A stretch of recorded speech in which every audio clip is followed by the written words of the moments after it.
Yo, what is going on, Cover One crew? Welcome back to the show. It is that time we gotta discuss. Starts it week number 7 as we enter bye-week Armageddon. Tons of injuries happening. We understand Thursday Night Football has already concluded, which is good. We got some points from Kamara, from Etienne.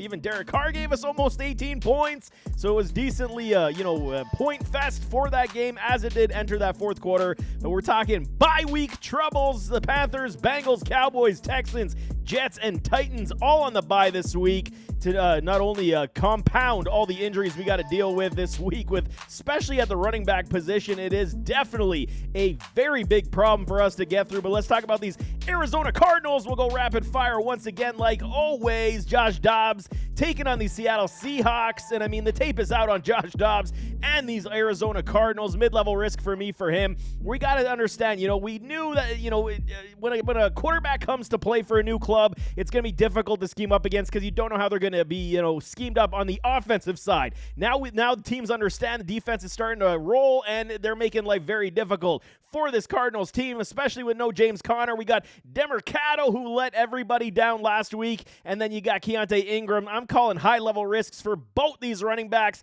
because I do believe in the Seattle Seahawks defense a little bit more as we continue to roll each and every week. Legion of Boom is coming back in some shape or form. Witherspoon is a baller. They're going to get Adams back. So, I mean, this is going to be very tough sledding for this offense this week. Hollywood, Marquise Brown, I'm giving him mid-level because I think if anybody's going to make some plays, it's going to be Hollywood. And, I mean, they got to get him going. He's got to be the catalyst to make this offense move and go.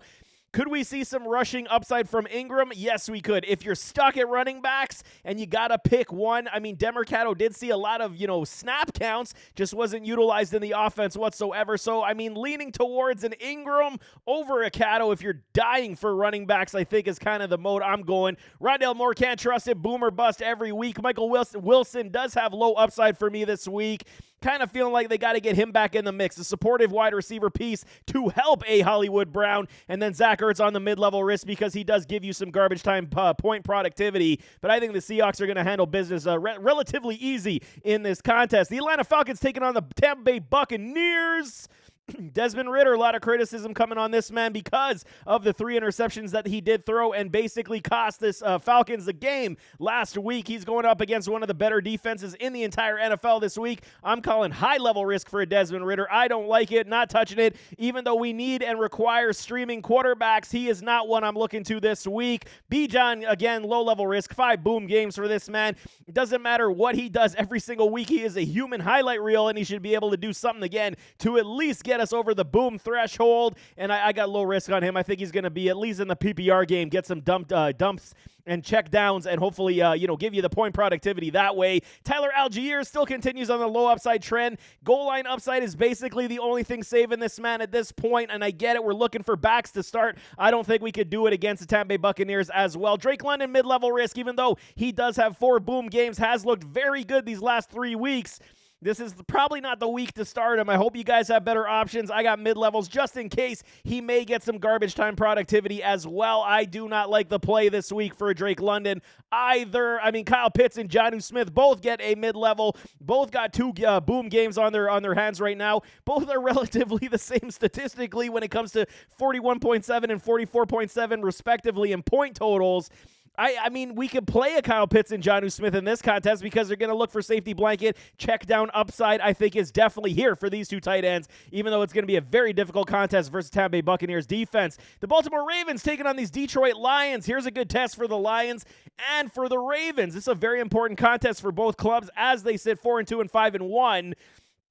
Lions coming off a big win this past week as well. They did lose David Montgomery, but how are we talking about these Ravens? They got to get these wide receivers involved, and the run game has to get going to some degree. I mean, Lamar Jackson is trying. Wide receivers are dropping passes, and he's basically the run game once again. Feels like we're back in 2019 with this Baltimore Ravens club. Low-level risk for Lamar Jackson. He's going to do enough to get you the points you require. Gus Edwards and Justice Hill are very difficult plays right now for me. High level for Edwards and a PPR upside only for a Justice Hill. I think the floor is too low for me to feel safe in playing these gentlemen, even though it is the Lions. The defense is looking better. Branch is back from injury, so they will struggle as this defense is very good. Hutchinson should make life extremely difficult on a Lamar Jackson. Mid-level risk for Zay Flowers. I want to see more consistency out of this man in this offense. Yes, he did score, I believe, last week, so it does look good and promising. He's looking like he could be the wide receiver one, trusted wide receiver one in this offense for Lamar.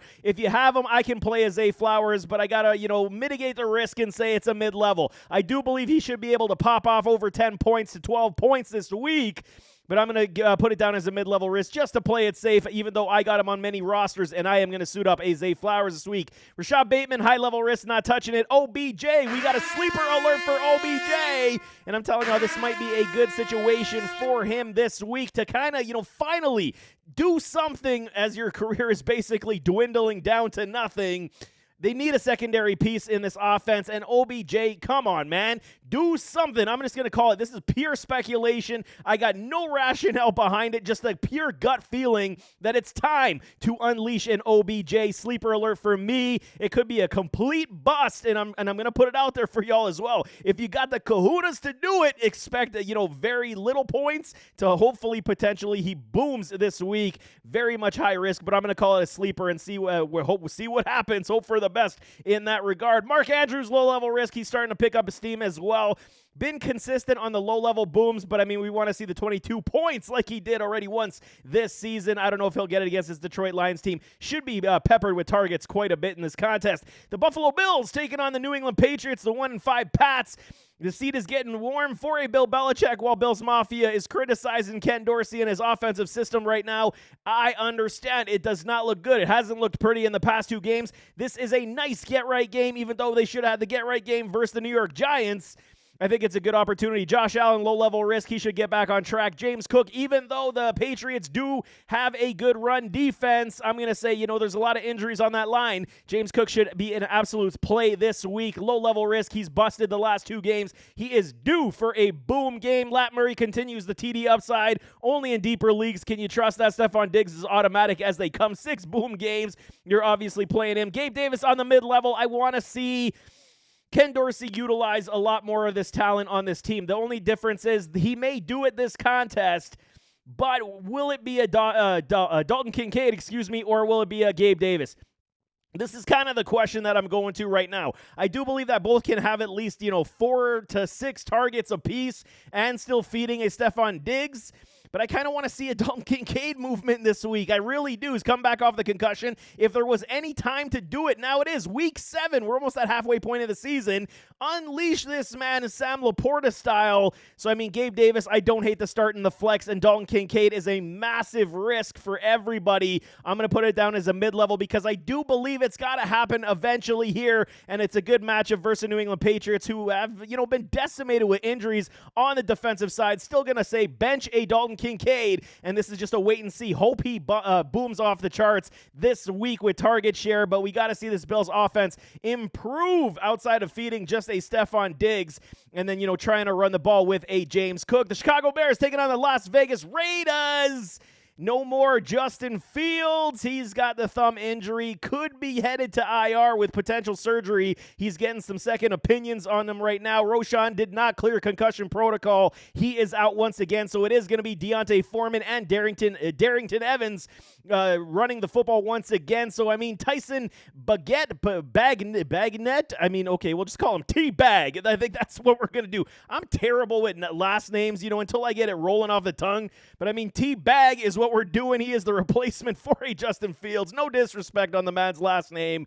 I just hearing the nicknames going around, T-Bag, and I think it's a good one. But anyway, high-level risk for T-Bag, and then Deontay Foreman, low upside, because he's going to have volume upside as well. Darrington Evans, high-level risk. He's just the speed back that's going to be, the complementary piece. Even though the Raiders' defense isn't very good versus the run, there is potential that Foreman has the better game this week that we expected last week, so play him with caution with low upside. DJ Moore, mid-level risk, only because it's DJ Moore, but I don't see how you could really trust it with a T-Bag, but okay.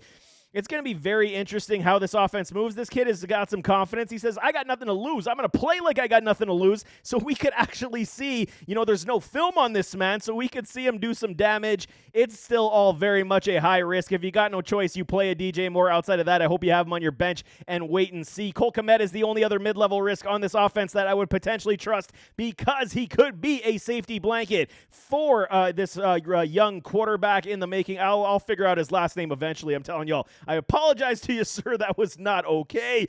Cleveland Browns taking on the Indianapolis Colts, and then we have the issue again. Is Deshaun Watson going to sit or is he going to play? Shoulder does still leave him on the questionable tag right now, and then P.J. Walker would likely get the start. I'm going to go with what we know today and say P.J. Walker is going to be the starting quarterback again this week. They beat the San Francisco 49ers. Why rush back a Deshaun Watson versus a beatable Colts squad? I think PJ is going to get the start, even though he is going to be a high-level risk. I don't think we can play it at this point either. Jerome Ford, Kareem Hunt, here's the situation. Hunt's dealing with a thigh injury. Which one do we trust? Is it Ford? Is it Hunt? It's a very interesting dynamic. Hunt finally got a boom game after re-signing back with these Cleveland Browns. Ford's kind of been tapering off the past couple of weeks.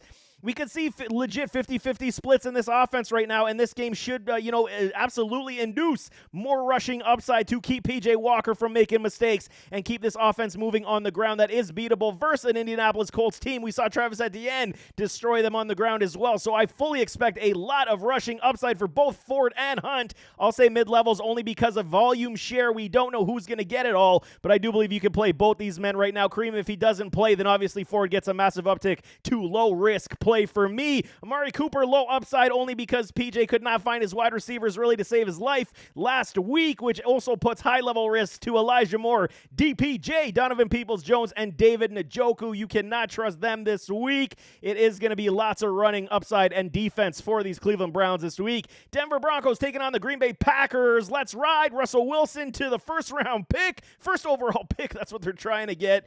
It looks bad in Denver, and the tank is in. They're talking about fire sale. Everybody's for sale. They're going to be shopping everybody before the trade deadline. Russell Wilson, low-level risk this week, even though he's got 5 boom games for y'all this year. Okay, some of them on the lower end, but he's got 5 of them. So he's been relatively consistent, over 107 points for PPR fantasy points. Obviously quarterbacks don't catch the ball, but for point totals, stumbling all over myself because I'm talking about Russell Wilson in the positive. This is weird, man, but 5 boom games, low-level risk versus Green Bay. They have been struggling on the defensive side, even though Jaire Alexander is back and should be suiting up again in this one. I think that Russell Wilson will be able to at least give you enough point productivity. If Jimmy G can do it, so can Russ, man. Let's ride. Javonte Williams, mid-level risk. He looked a lot better this past week.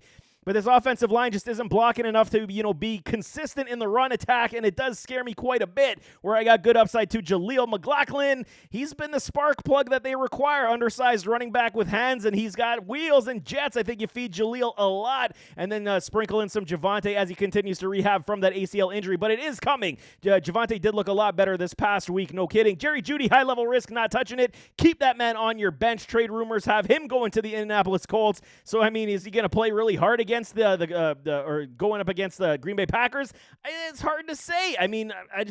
Jerry Jeudy just hasn't done near enough for us to trust, and I don't know how anybody can continue to plug him in a roster, especially as we are in Week 7 and you require those victories. I can't do it, man. Cortland Sutton, on the other hand, low-level risk, 4 boom games, has been the most trusted commodity for a Russell Wilson. I think we could play a Sutton this week, absolutely. Marvin Mims does have low upside as they have moved away from him in the target share as well. Did not like it the past several weeks. Maybe this is the week he gets back on track as they require a secondary piece. If Jaire is going to be covering a Cortland Sutton, it could get ugly for him because Alexander is a baller in his own right. Marvin Mims, low upside, but there is potential based on lack of coverage. Adam Troutman, high-level risk. We are not touching that for tight ends. The Detroit Lions taking on those Baltimore Ravens. What can we say about these Lions, man? They're biting kneecaps off because they're playing damn good football. They did lose David Montgomery to the ribs, likely out 2 to 4 is what I'm hearing right now, maybe more, but the fact that they didn't put him on the IR means he could be back in 2 to 3, so maybe that's a positive for all of us, but we got Jahmyr Gibbs back in the lineup. Maybe, this was my fear. I was talking about it on the podcast. Could they potentially rush this man back because they don't have quality running backs in this room? This is the fear that I do have. What's the pain point here is that he could potentially re-injure this hamstring and be out for longer periods of time. However, he could be a potential decoy as well.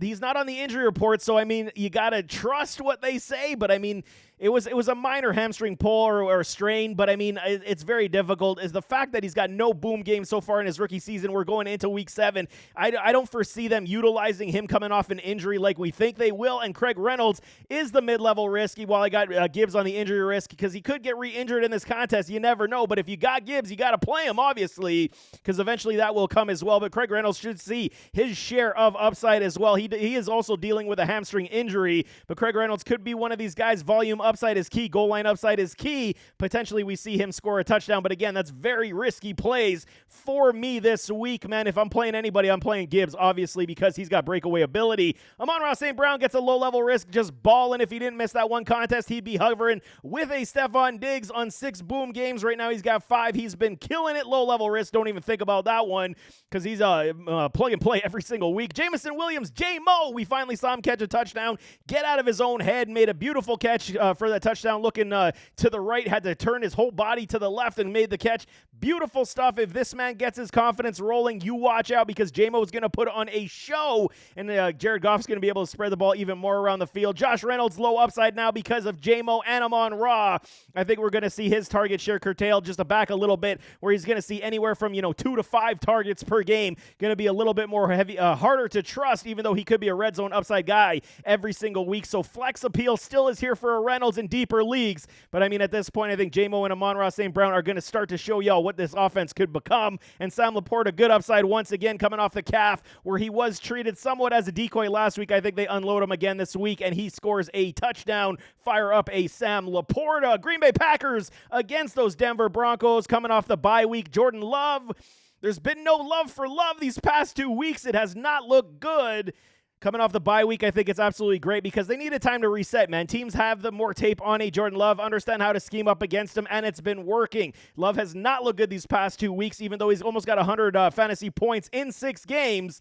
I think in 5 games, he's going to do extremely well on the comeback, I got to believe. As we continue to move forward in the season, by week 10 or 11, we will understand what Jordan Love is starting to become or what he's not becoming. This is absolutely the, litmus test that we got to see on a Jordan Love, but I got low-level risk. Even with a Patrick Surtain, I think this Denver Broncos defense is absolutely beatable in every stretch of the decisions that we can make, man. Aaron Jones, injury risk continues.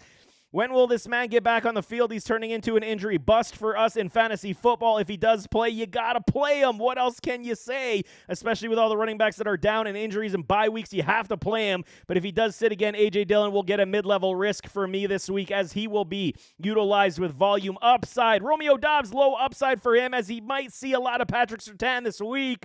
A lot of people saying it's going to be Christian Watson on Surtain, and I mean, it could be, but I could absolutely see a Doubs being, somewhat more recovered, shadowed by a Surtain. So low upside for him, where I would say low-level risk for a Christian Watson, as I don't think Surtain can really keep up with the speed of what Christian Watson can possess. So low-level risk, and I mean, the way that they've been integrating Watson back in this offense these past 2 weeks, the target share should only increase from here, and we're going to see a lot of plays going to this man, even if it is the short slants, and he's going to try to take it to the house with his wheels. It's absolutely coming for a Watson. Jaden Reed on the high-level risk. His role, like a Marvin Mims, has been pulled back quite a bit, so I'm thinking high-level risk this week. Luke Musgrave on the low upside. He might have some sprinkles of PPR upside, not near enough to trust in fantasy football play. The Indianapolis Colts taking on those Cleveland Browns, the Super Bowl-ready defense of the Browns. They got a quality defense that they're going to be going up against. You got to feel bad for a Gardner Minshew. It is not good. He might be running for his life this entire game. High-level risk for a Minshew. We saw Anthony Richardson on the IR. Not good. No bueno. Done for the season. So Minshew mania is going to have to be. He started out the gate slow last week. Came on in that second half. But you're going up against a team that has a supremely quality caliber defense in these Cleveland Browns. I foresee a lot of, turnovers coming from this offense. Jonathan Taylor, Zach Moss, both get the mid-level risks for me. We saw more touches going to JT this past week. I only expect that to continue to increase for him, and Zach Moss will still have a role in this offense, obviously, including on goal line upside. So mid-level risks for both these gentlemen. Can you play them this week? I think we might have to because we have no other options. But if you have better options, I would suggest taking them. Maybe Jonathan Taylor. I might even suggest starting in your flex. Zach Moss only for TD upside potential, but they're going to struggle a lot to move the ball in this game. So, I mean, if you have better options, I know it's hard to say right now, but I mean, at this point, I would say Taylor over Moss with TD upside with lesser volume. That's kind of how I'm seeing it go this week. Michael Pittman, low upside. I don't like his matchups whatsoever this week. Going to be very difficult. Alec Pierce still is on the high level risk. PPR upside will go to a Josh Downs, especially if this game does get out of hand. We could see a lot of checkdowns going to Downs for Downs because, I mean, we're always down for Josh Downs. And Mo Alley Cox because Kyle Granson is out with an injury, so it is Mo Cox, Mo problems at the tight end spot. I mean, high level risk for this man. How much target share is he going to get? He's gotten, I think, 10 points once this season. And I mean, they've been utilizing all three of their tight ends in Ogletree, Granson, and Mo Alley Cox. It is a problem. So Mo Cox, Mo problems at the tight end spot. I am not touching that this week. Absolutely not. Kansas City Chiefs taking on the Los Angeles Chargers. Patrick Mahomes. This offense doesn't look as, explosive as we've seen in the past. And I mean, it had to come out eventually. You can't lose Tyreek and all these weapons over the years and expect the team to continue to gel the way that they were. Yes, they did look good last season, but there's just something missing. There's no spark. There's no great energy to this offense anymore. They're not really going deep as much anymore. It's very interesting. They're kind of nickel and diamond teams down the field, and they're kind of playing the, time of possession game. But you still got a low-level risk for Patrick Mahomes. He's giving you 6 boom games in a row. He's doing his business. He knows what he's doing. He's one of the better quarterbacks in the NFL, if not the best in the NFL. So he's got a low-level risk. You're obviously playing him. Isaiah Pacheco, low-level risk for me. Continue down the path. The Chargers' defense isn't as great, even though they have looked better these past several weeks. They're rushing the passer a lot more. They're getting penetration behind the line of scrimmage a lot more. Khalil Mack and company and and Bosa are looking very good. So I'm still going to say low-level risk for Pacheco because he has been doing very well this season, almost 80 points, 4 boom games. I like the way he's playing. His rushing, style drives me crazy with that head bobbing, and it looks like he's trying so damn hard. It's one of those things, not natural and fluid, but he's been doing it, and it's been making sense in this offense. So low-level risk, fire up Pacheco everywhere you got him. Low upside on the red for a Sky Moore. You can't touch this right now. He's got to stay on the waiver or on your bench. Same with MVS, high-level risk. Rashee Rice is the quality wide receiver we're looking for at this point. He's starting to build some MO and chemistry with a Patrick Mahomes mid-level risk for me. I think as the weeks continue, they're looking for that number one guy, and Rashee Rice is taking the advantage of every opportunity they're giving him. Even Kadarius Toney has been invisible from time to time. You can't trust that either. So, excuse me, at this point, I think we got to say it's Rashee Rice, Travis Kelce, Isaiah Pacheco, and Patrick Mahomes. That's what we're trusting in this Kansas City Chiefs offense right now. I'm still hoping and holding out hope for a Justin Ross. Give this man an opportunity. He will repay you. I have no doubts in my mind. The Los Angeles Chargers taking on those Kansas City Chiefs. Justin Herbert, I mean, okay, I was being pretty critical on the man. I was saying he's got some clutch comparable to Kirk Cousins. I mean, what was the stat I saw? It was like 18-20 was his record in the last 38 contests that were one-score games. That is not good clutch, man. You're under 50% on the clutch rates. I just don't like it whatsoever. Don't understand. A lot of criticism is going to Coach Staley in this offense, but I mean, Kellen Moore has the offense moving in the right direction. The defense is putting them in bad situations where they're not making stops and giving the ball back to this offense where they need to continue to move forward. Herbert has looked inconsistent. Okay, he's dealing with a finger injury. It is difficult as a quarterback. It's going to hamper you from time to time, but he still is going to give you a lot of points. So low-level risk for me versus Kansas City Chiefs defense. That is very good. Very important divisional contest for these Chargers. No kidding. Austin Eckler, low-level risk. They got to utilize this man in both the run and the pass to make a Herbert that much more comfortable. This Kansas City Chiefs defense may be the best one we've seen for a Patrick Mahomes in his tenure with the Chiefs. So, I mean, they're going to give Justin Herbert everything that he can handle this week. No kidding. Austin Eckler's got to be treated like Alvin Kamara this week. That's the only thing I got to say about that. Feed Eckler on the regular and see what he can do, man. Keenan Allen, low-level risk. He's been absolutely unguardable this year. You're firing him up everywhere you got him. So now the question goes, everybody believe now? You believe me? When I told you Quentin Johnston just was not ready yet, everybody was saying, no, you have no idea what you're talking about. I told y'all I watched this this man's film. I understand what he does well and what he does not do well. Q Johnston is a body catcher. The route tree is simplified. The biggest things that he does have for him is the takeoff after the slant and the button hook, turn, and release. He is fabulous at those things, but he still is a body catcher. He needs to iron out the rest of his route tree. They're not even testing this man on the 9 routes because it is too difficult for him to separate. It is a big problem. He's going to take some time. He's a good talent. I'm not bashing Q Johnston, but it's Josh Palmer time, man. And Josh had a great game this past week. He had 4 catches for big gains called back on a penalty. Josh Palmer is the mid-level risk for me. They're going to need the supportive piece, and he is going to continue to see his target share, and eventually it's going to turn into very valuable point productivity. So hopefully you got Josh Palmer on your roster. Gerald Everett and Donald Parham, who do you trust? Both low upside for me, even though Everett got a touchdown this past week. This tight end group is going to be who's open and how do we utilize them via scheme. So for me, you can't trust either one of them versus a very stout Kansas City Chiefs defense. Move on to other tight ends. The Los Angeles Rams taking on the Pittsburgh Steelers. Matthew Stafford, I mean, how many injuries can these guys have in the running back spot? Kyron Williams, ankle out. He's gone for a while. Ronnie Rivers, he's on the IR, out because he did something to his knee. No good. So you got Zach Evans, Royce Freeman. They signed Darrell Henderson. He may play this week. They got Myles Gaskin off the practice squad from the Minnesota Vikings. So who the hell do we trust in this backfield? It's a very difficult situation for me to even predict. And everybody, I understand you guys are going to be, pulling your hair out for this one. You got to believe that if they did elevate a Darrell Henderson, which I heard they did, he's got to have at least some touches, because he is extremely, familiar with this offense, with a Sean McVay.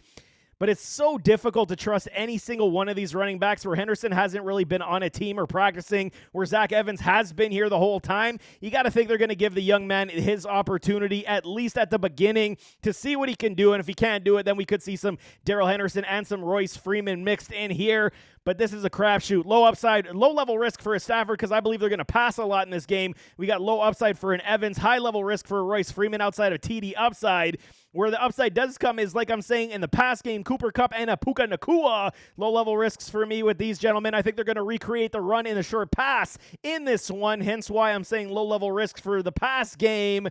Tutu Atwell, high-level risk. I think, like I said the past week, my fear was 2 weeks ago when Cooper Kupp came back, I said my fear was that Tutu is going to start to see his targets relegated backward, I should say.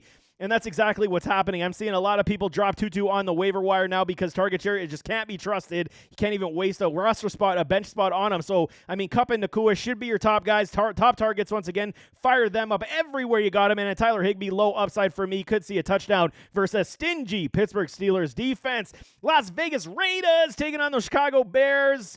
No Jimmy G. He's got a back injury. He's out for this contest. So we got Brian Hoyer playing. And everybody's already going to sit here and say, man, this is going to cripple this offense. Hoyer's been around, man. He's played a lot of football. At least he understands what he has to do in this offense. He's very familiar with the system with Josh McDaniels. So give him the benefit of the doubt. The Bears are in complete disarray. The tank season's in. No Justin Fields. Nothing approved. Defense is in shambles. Mid-level risk. Let's shoot for the guns. I mean, it's not going to be on the top level. I'm saying anywhere from 9 to maybe 15 points for a Hoyer, but he's going to absolutely do his darndest to feed it. Davante Adams, who's been extremely vocal these past several weeks, suggesting he needs to see more targets, and I fully agree. He's your best player on offense outside of Josh Jacobs. Feed the man the ball. So low-level risk for a Davante Adams based on potential. Just chuck it up Hoyer style in his direction. I think that Davante could even find himself in the end zone versus weaker defense. Jacoby Myers, PPR upside for me. You can play Adams and Myers, no problem. Low-level risk for a Josh Jacobs. Fire him up everywhere you got him as well. Hunter Renfrow obviously is looking on the trade block. He's not fantasy viable whatsoever. But Michael Mayer, what did I tell y'all last week? I said it was time. It was time to unleash this man, and he absolutely did some decent business for us. Not great, but decent. The best part about it was that he's finally getting integrated in this offense. He is a very quality, sound, tight end that we could eventually trust in the NFL. With Brian Hoyer, I don't know how good it's going to go this week, so I got him on the mid-level. We could expect anywhere from 4 to 6 targets coming his way this week as well. But I like his game. I think he's an absolutely quality tight end. I don't know if I can play him this week, though, so maybe just wait and see until Jimmy G comes back, and then we'll talk next week and further. Those Miami Dolphins taking on the Philadelphia Eagles on Sunday Night Football. What a dandy this game is going to be. Both teams are 5-1. Cream of the crop right now, record-wise, in the NFL. Miami Dolphins, told y'all, man, are they pretenders or are they for real? I understand they're a track team. They're super explosive, but their wins, the 5 wins have come against teams with a combined record of .178. Man, this is not good. They're playing the bottom feeders in the NFL, so they should be tuning them up every single week like we are seeing.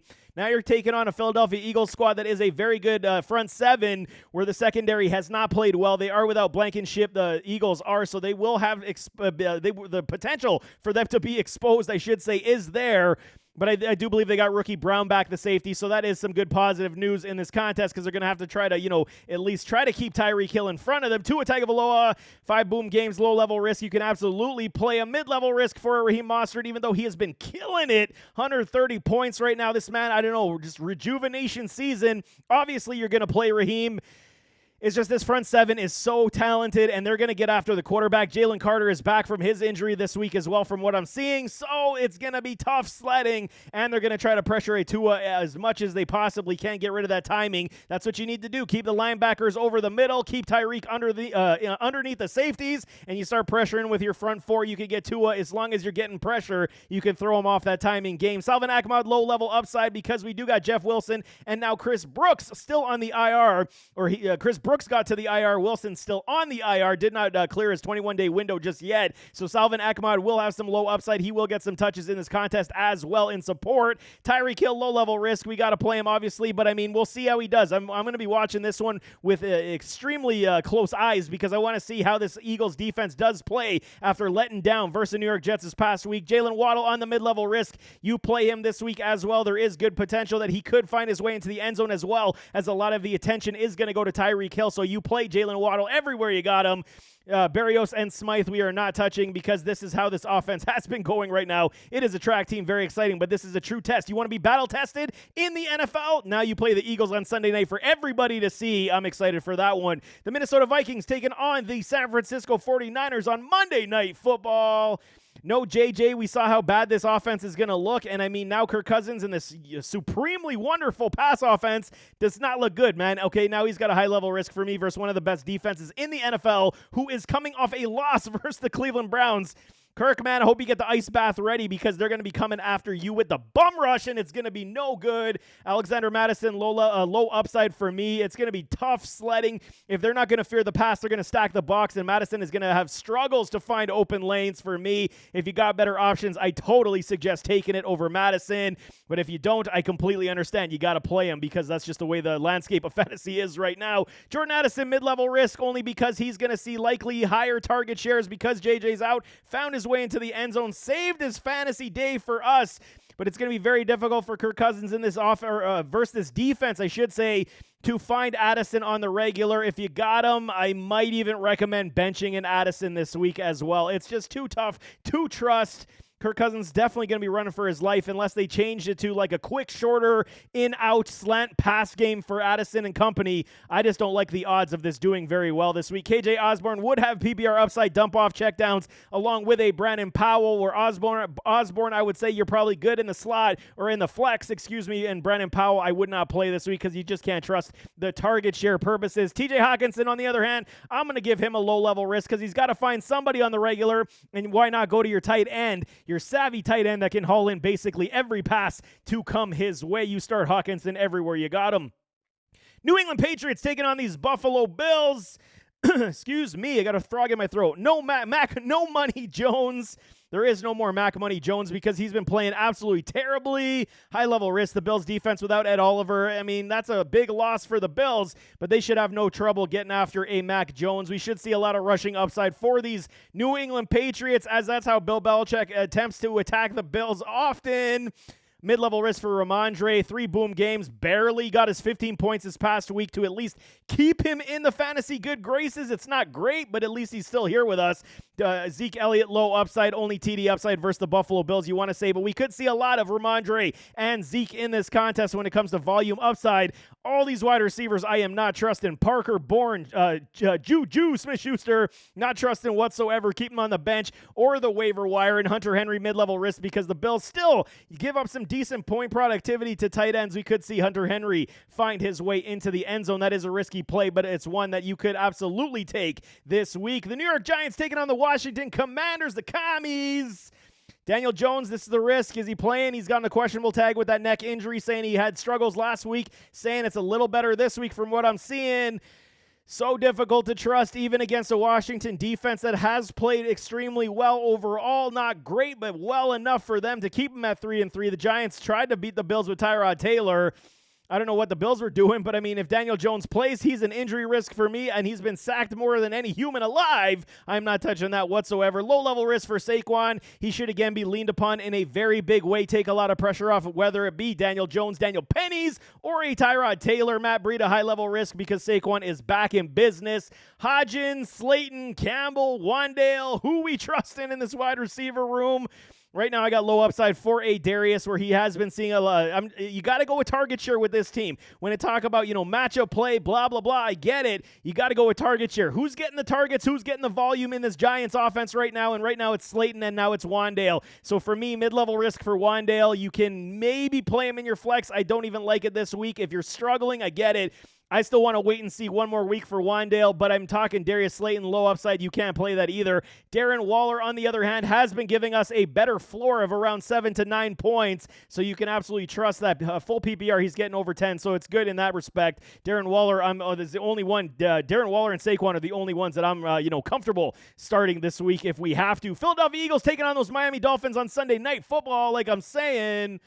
Jalen Hurts, man, that loss was completely on you and the coaching staff. Why you calling pass plays with 2 minutes and 30 seconds left in the contest, throwing interceptions to cost your team the game? Killing me, man. You're killing me. That was like the worst situational football I have ever seen from these Eagles since Sirianni took over as the head coach. But low-level risk bounce-back game for Hurts and this offense, as Miami's defense does struggle to stop a lot of offenses. This will be one of the better ones they see in a long time. So Hurts, absolutely fire him up. Low-level risk.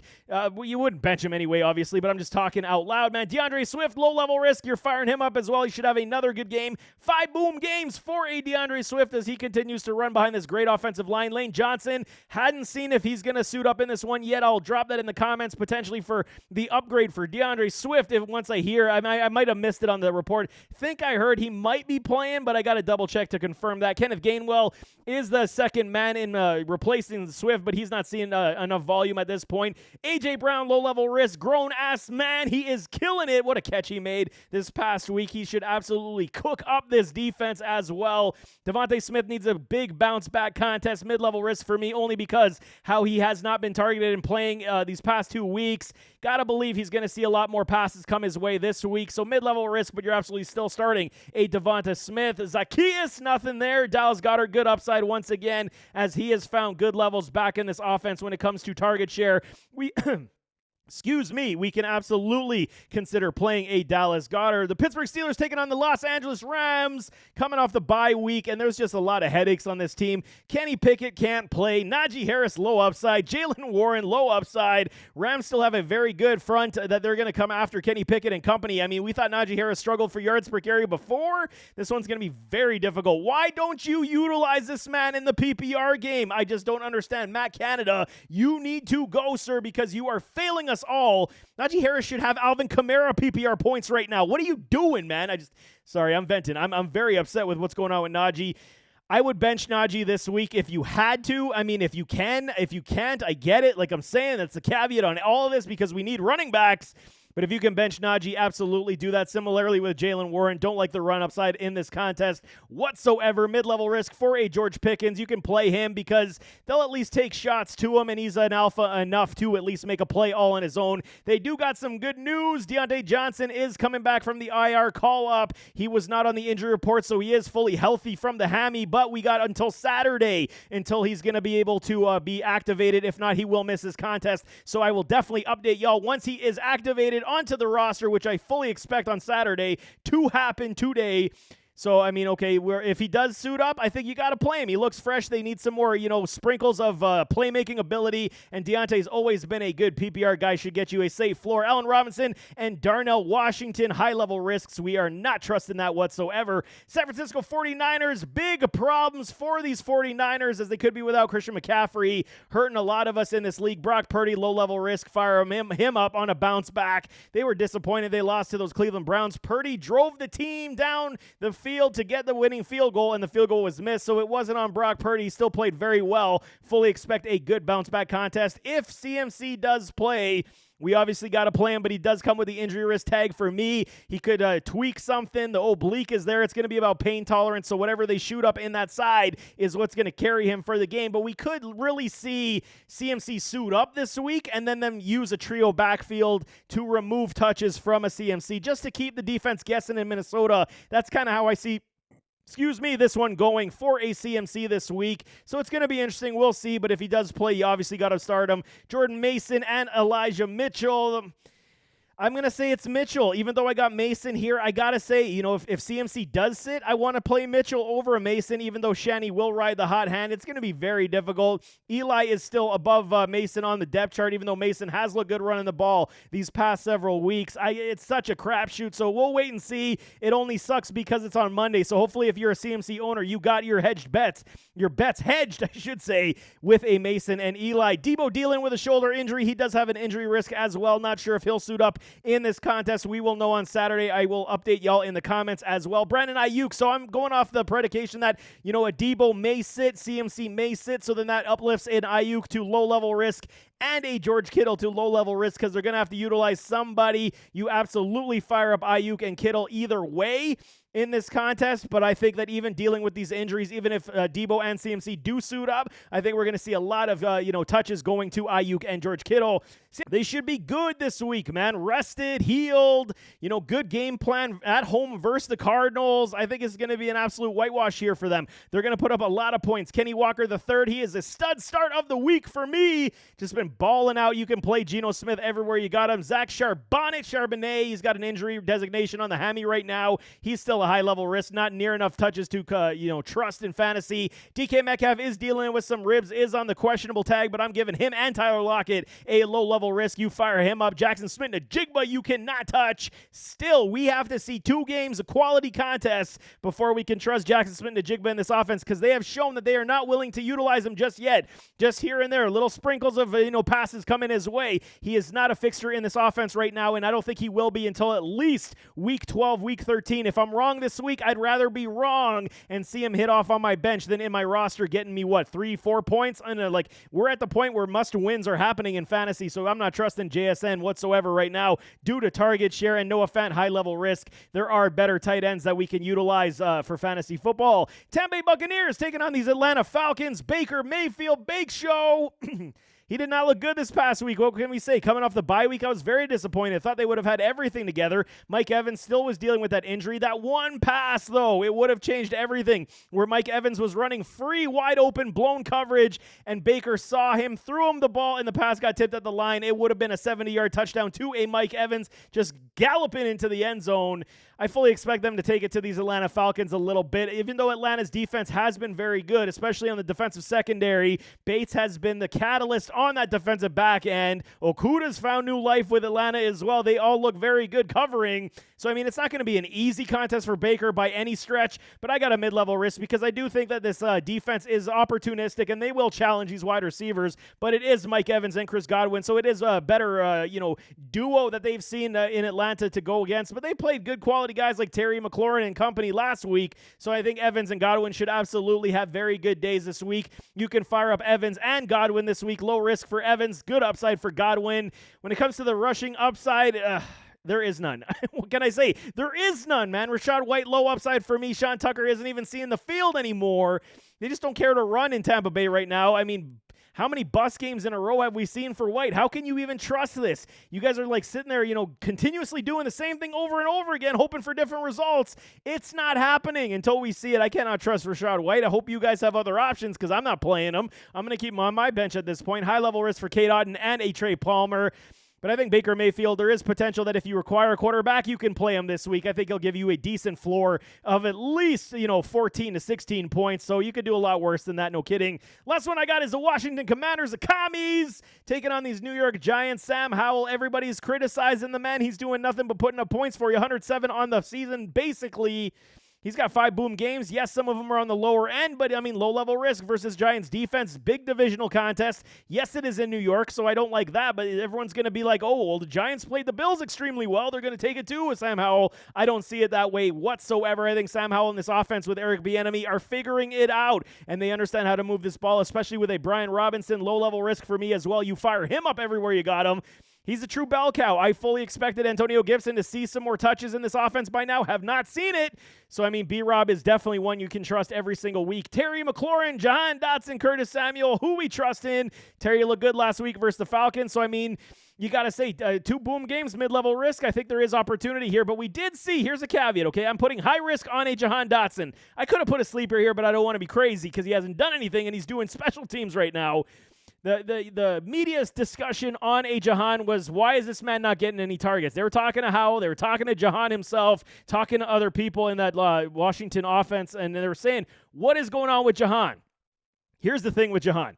He's been the guy that's been schemed up to pull coverage from others. I've seen it more than once on many occasions, and that's not good enough. You got to get this man the ball. So now Sam Howell is going to be forced to look in his direction because it was already spoken about. Why is Jahan not getting the ball? Why is there something wrong with him? Does he not fit in the system? And they all said, no, we just got to throw the ball to these wide receivers more, and I'm going to give Jahan more opportunity. This could be the week we see the Jahan blow up, and I'm thinking it's possible. If you require big upside, it's boom or bust, straight up, man. High risk, high reward. There is no in between.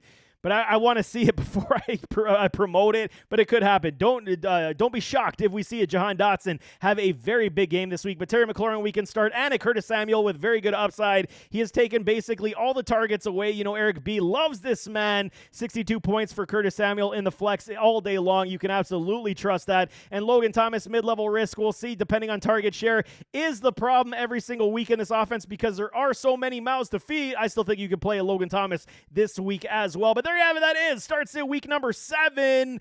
Bye week Armageddon, injuries galore. There are a lot of issues, and these are where you separate the men from the boys in your fantasy league. Get those wins. I'm telling y'all, playoffs are going to be right around the corner before you know it. But nevertheless, as always, don't forget to hit that like button, hit that subscribe button, jump in those comments, give me your thoughts, drop all your start sit questions in the comments. I will definitely get back to y'all. But we'll see you next time. I am out.